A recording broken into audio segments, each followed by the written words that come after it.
pode mudar completamente os rumos da justiça brasileira. Alexandre de Moraes, o todo-poderoso do STF, pode estar prestes a enfrentar o maior escândalo judicial dos últimos anos. Documentos secretos revelam que um dos seus juízes auxiliares aventou a possibilidade de editar vídeos e imagens dos atos de 8 de janeiro, lançando uma suspeita gigantesca sobre a integridade das investigações. Isso mesmo. Um e-mail interno obtido pela revista Oeste mostra que o juiz Leonardo Fernandes, subordinado direto de Moraes, pediu que todos os envolvidos na apuração enviassem seus vídeos para fechar a possibilidade de edição antes de disponibilizá-los nos processos.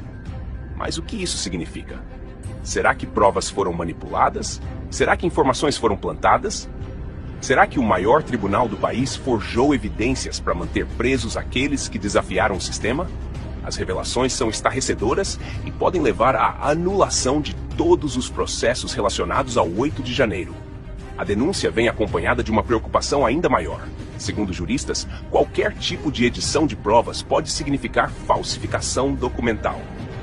O advogado constitucionalista André Marsiglia foi taxativo ao afirmar: uma prova editada é uma prova criada. E se isso for comprovado, não estamos falando apenas de uma irregularidade administrativa, mas de um crime gravíssimo que pode levar a punições severas. Não é qualquer um dizendo isso, é um especialista no assunto. E pior, a defesa de diversos investigados já se manifestou e declarou que todos os processos do 8 de janeiro são nulos. Afinal, como alguém pode se defender de uma acusação baseada em provas manipuladas? Como pode um julgamento ser imparcial se o próprio STF atuou como investigador, acusador e juiz ao mesmo tempo? Isso tudo configura nada menos que um tribunal de exceção, algo completamente incompatível com a democracia e o Estado de Direito. Se isso se confirmar, Alexandre de Moraes pode estar com os dias contados no Supremo. Mas a bomba não para por aí. Sabe o que é ainda mais assustador? Esse material estava nas mãos do STF desde o início do processo, mas não foi disponibilizado às defesas dos investigados. Ou seja, o gabinete de Moraes segurou provas cruciais até decidir o que fazer com elas. Por quê? O que havia nesses vídeos que não poderia vir a público? Será que mostravam algo diferente da narrativa oficial? Será que alguém dentro do tribunal sabia que as imagens poderiam desmontar as acusações? A revelação coloca o Supremo Tribunal Federal no epicentro de um escândalo sem precedentes. E agora os ministros terão que responder perguntas duríssimas. Se provas realmente foram manipuladas, isso abre caminho para pedidos de impeachment, perda de cargo e até processos criminais contra os responsáveis. E mais, a Polícia Federal e o Tribunal Superior Eleitoral, que participaram das investigações, também podem estar comprometidos nessa história.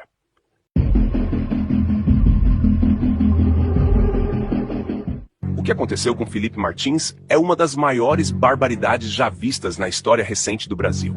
Um ato de injustiça escancarada, uma perseguição sem precedentes que atenta diretamente contra os direitos humanos e o Estado de Direito. A revelação é estarrecedora. Alexandre de Moraes sabia exatamente onde Felipe Martins estava por meses. E mesmo assim, mandou prendê-lo com uma justificativa absurda e sem fundamento. Documentos sigilosos agora revelam que desde outubro de 2023, Moraes já monitorava a localização do ex-assessor internacional de Jair Bolsonaro. E mesmo tendo todas as informações em mãos, decidiu decretar sua prisão com base em uma narrativa completamente fabricada. Mas por que isso aconteceu? Qual o verdadeiro objetivo dessa perseguição? A resposta é chocante e revela um padrão de abuso de poder jamais visto.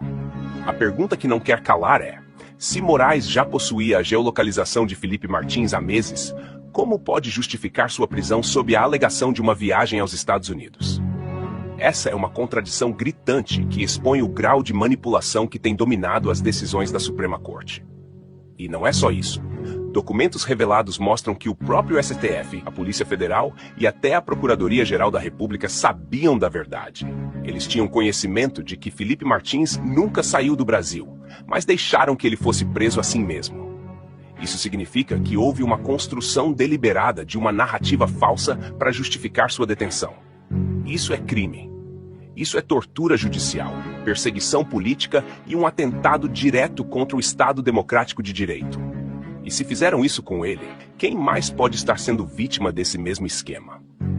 O ministro do Supremo, Alexandre de Moraes, acompanhava a localização do ex-assessor internacional de Jair Bolsonaro 3 meses antes de prendê-lo.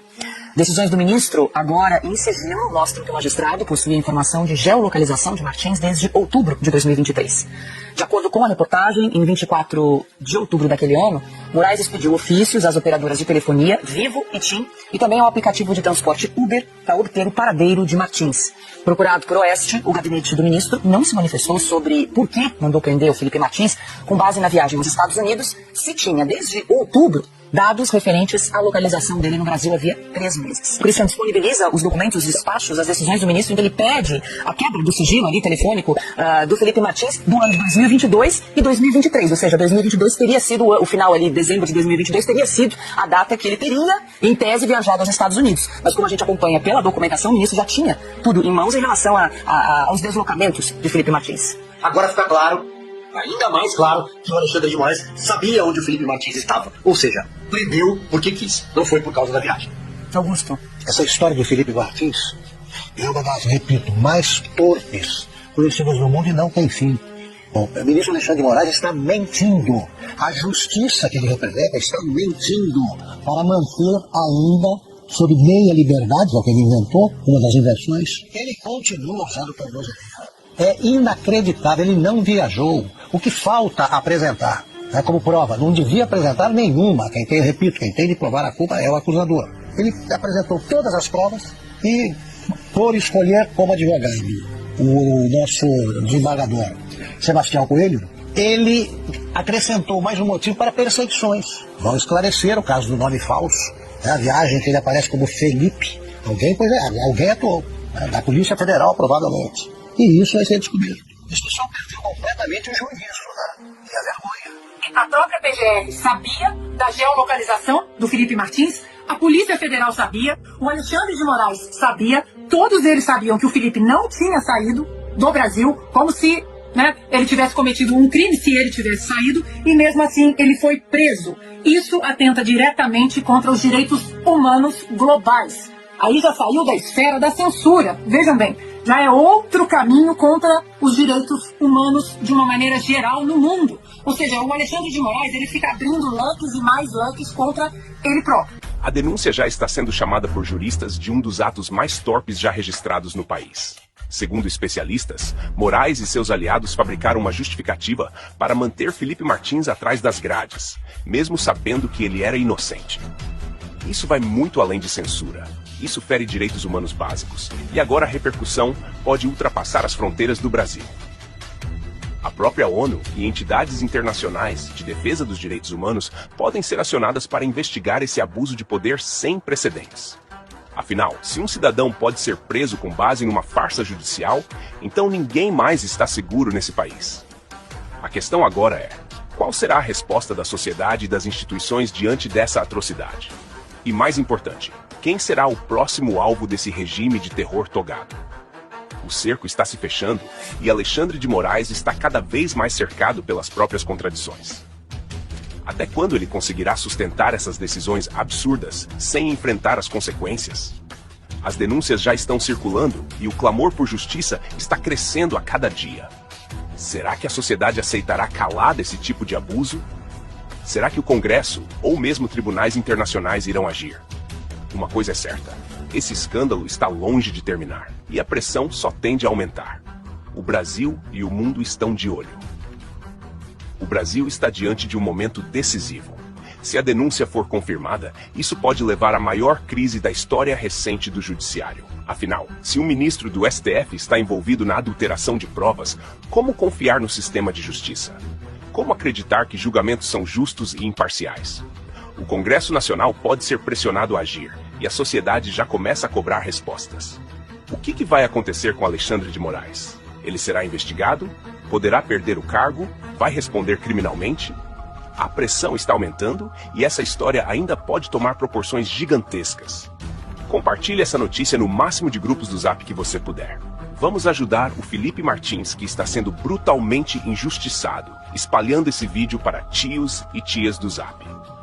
Enquanto o Boss Tio pula carnaval, vamos continuar aqui lutando contra todas as injustiças em nosso país. Que viva Cristo Rei!